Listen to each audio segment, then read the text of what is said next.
The grizzly is on our state flag, and it is extinct in California and has been extinct in California for almost the entire history of the state of California. Many people are surprised to learn that there are no grizzlies in California any longer. Quite a few people think that maybe the bears in Yosemite are grizzlies and are surprised to find that they're black bears. Clearly, people recognized it as being an important emblem of our state, and yet they drove it to extinction. Grizzlies were here during the Pleistocene, which was the last ice age that ended about 10,000 years ago. And they survived the Pleistocene and were very, very abundant. It was an amazingly dense population, lots of individual bears, but also large individuals. So it was a very productive ecosystem that had supported these huge populations of huge bears at one time. Grizzlies are brown bears, and the brown bear is a species that occurs all over the world. They're in other parts of North America. And so in California, they were here for millennia, and then they were really intensively being hunted in the middle 1800s and very early 20th century, so that by the teens in the 20th century, they were gone. Part of what led to the grizzly bear's demise in Southern California is that it enjoyed many of the same activities that people do. It would go for occasional swims in the ocean. It would hang around in beautiful flower-filled meadows and roll in the grass. And so the challenge in any proposal to reintroduce the grizzly bear to California is the prime habitat for the bears is where people are now. To have such a large animal that had so many roles to play in the ecosystem, to have that disappear over a relatively short period of time, just a few decades, it had to have affected all sorts of species. And when we really realized how important it was too late, they were gone.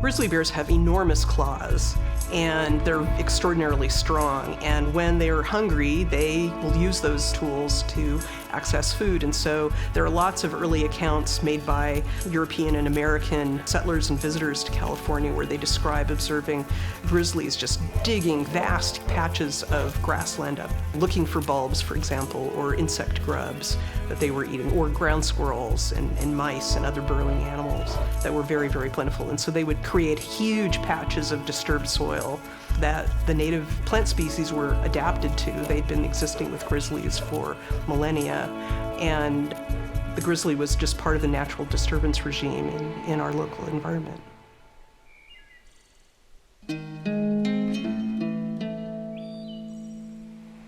Another presence that has greatly transformed over time in Southern California is fire.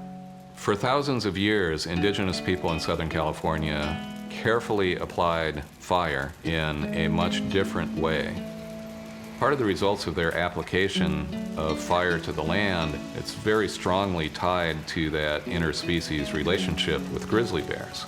When you apply fire in the right way, you'll get more water into a stream. Fire applied in the right way will increase an acorn crop from oak trees and all sorts of other food resources.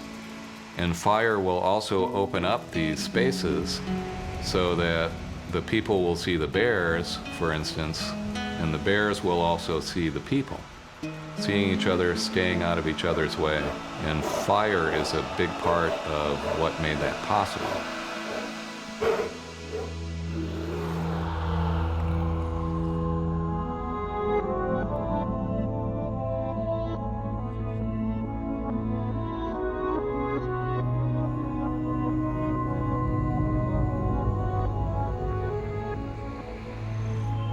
For millennia, the relationship between many indigenous people and bears was an extremely close relationship, to the point where the term for bear was something along the lines of great-grandfather or great aunt.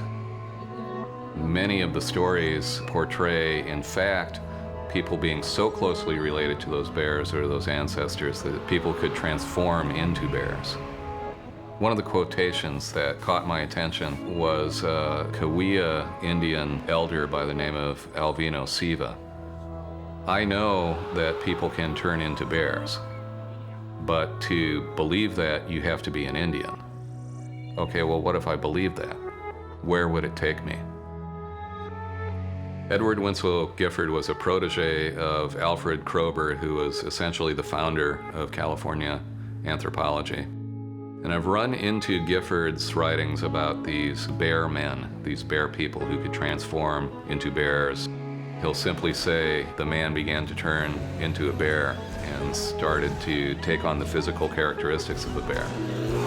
Or he'll report a story at face value about a man from Temecula who turned into a bear and was roped and flayed by some cowboys who found him, and then the cowboys left and the man simply stepped out of the skin or turned back into a human and walked away unharmed. If you believe the stories, what it does is it shows you much more about that relationship, that close relationship between two different species on a common landscape.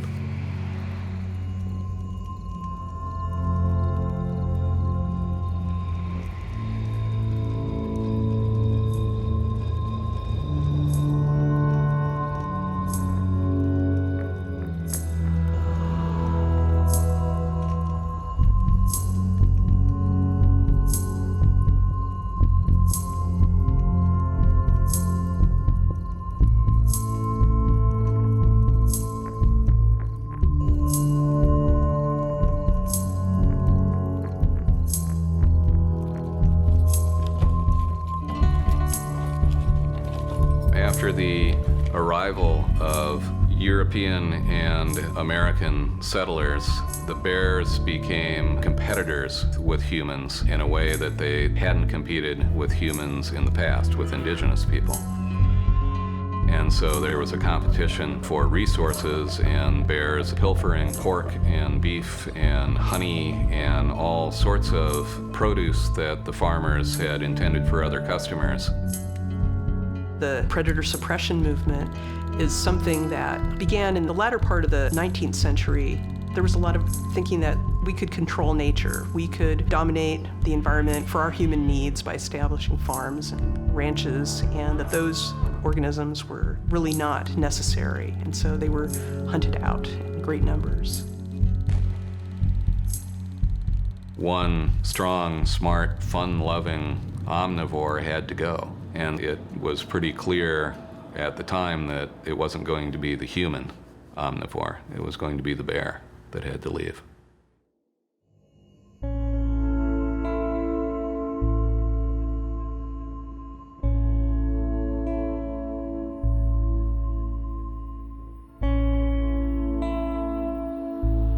I did visit the site of the killing of the last grizzly bear present in what is now San Diego County.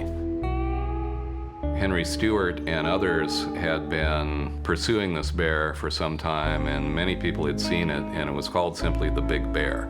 It's an appropriate nickname for a gigantic bear, actually. It's a very dramatic place.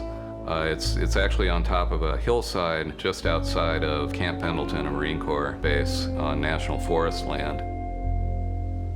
At the time, it struck me as a lonely place. And so I was imagining the sights and sounds that had been there back in the day, and thinking that it felt as though there was something missing. There was a missing presence that had once been there, and a very strong presence that was no longer there.